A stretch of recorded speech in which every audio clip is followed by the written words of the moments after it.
Já há um sistema informático capaz de fazer cópias a 3 dimensões de qualquer tipo de objeto, seja um pequeno osso humano ou um avião. Isto é uma impressora, mas é tudo menos uma impressora vulgar que produza imagens em papel. Com umas pinceladas podemos ver o resultado. É um ovo de Colombo da tecnologia do MIT que já existe em Portugal. Esta máquina é capaz de produzir qualquer objeto em 3 dimensões. Como é que isto se faz? O processo todo teve que começar há uns dias. A impressora tridimensional é apenas o fim do processo. Os objetos podem ser reproduzidos do real ou simplesmente criados em computador. O caso de um ser vivo é dos mais complicados. É necessário introduzir todos os dados, não apenas a imagem, mas o volume.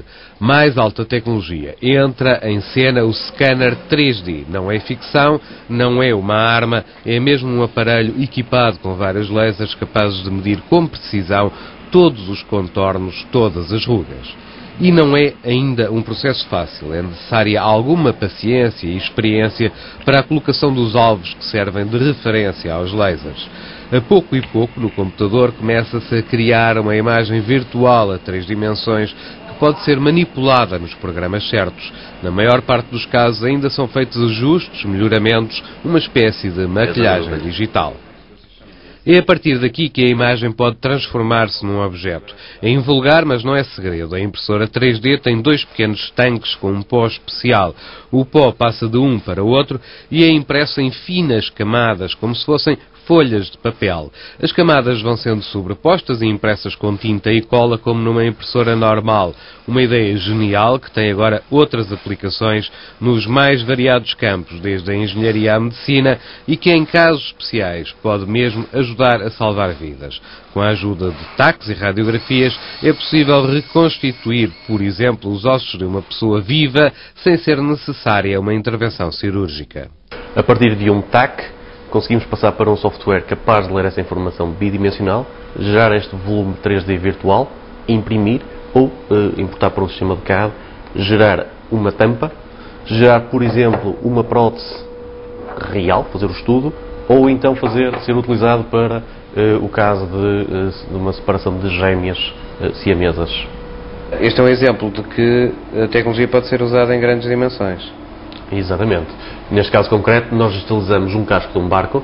Trata-se de um barco que foi feito há alguns anos atrás, ainda não havia sistemas de CAD e, portanto, com isso fazemos a digitalização e fazemos a partir de agora todo o tratamento virtual, o restyling da cobertura, para se produzir mais tarde os moldes e começar a entrar na linha de fabrico.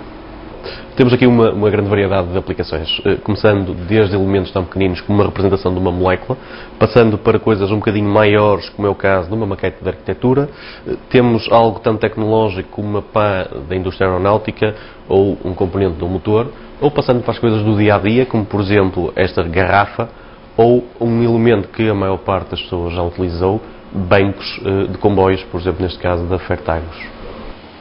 A tecnologia é cara e é necessário muito conhecimento e, em muitos casos, é preferível comprar o serviço para um determinado fim do que adquirir os equipamentos e os programas necessários. É o tipo de recursos que, estando ainda pouco divulgados em Portugal, podem, em muitos casos, ajudar a vantagens competitivas das empresas.